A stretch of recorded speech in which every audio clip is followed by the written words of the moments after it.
आज हिंदी उपन्यासों पर चर्चा करते हुए हम आपके सामने उपन्यास विधा प्राचीन भारतीय कथा की परंपरा से किस तरह से भिन्न है, कथ्य की दृष्टि से, संवेदना की दृष्टि से, संचेतना की दृष्टि से और शिल्प की दृष्टि से इसका विशेष अध्ययन हम इस पीपीटी के माध्यम से करना चाहेंगे। 19वीं शताब्दी के उत्तरार्ध में किस तरह अंग्रेजी सभ्यता, शिक्षा, साहित्य के प्रसार, भारतीय स्वाधीनता संघर्ष, सामाजिक धार्मिक आंदोलनों के फलस्वरूप हिंदी साहित्य जगत में परिवर्तन हुआ। आदिकाल से लेकर रीतिकाल तक का समूचा हिंदी साहित्य पद्य साहित्य ही है। भारतेंदु युग में हिंदी नई चाल में ढली, ब्रज भाषा का स्थान खड़ी बोली ने ले लिया। पद्य के साथ साथ गद्य रचना की प्रवृत्ति प्रबल और प्रमुख हुई।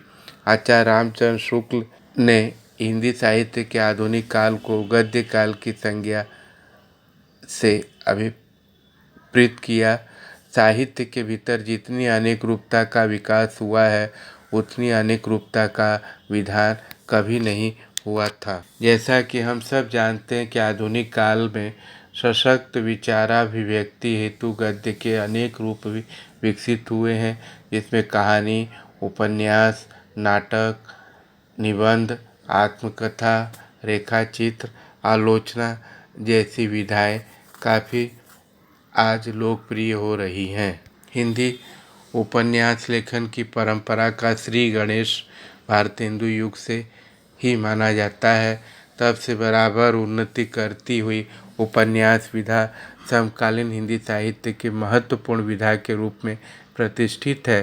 भारतेंदु युग से लेकर आज तक के हिंदी उपन्यास के समूचे विकास को विवेचन की सुविधा के लिए हम निम्नलिखित शीर्षकों के अंतर्गत रख सकते हैं। आरंभिक हिंदी उपन्यास, प्रेमचंद युगीन हिंदी उपन्यास, प्रेमचंदोत्तर हिंदी उपन्यास, स्वातंत्रोत्तर हिंदी उपन्यास, समकालीन हिंदी उपन्यास।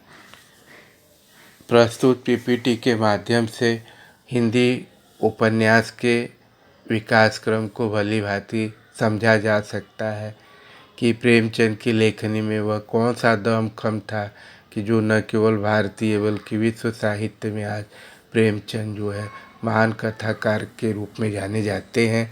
मुझे पूर्ण विश्वास है कि हिंदी उपन्यास पर केंद्रित यह पीपीटी निश्चित ही साहित्य प्रेमियों को उपन्यास विधा को गहराई से समझने में सहायक सिद्ध होगी।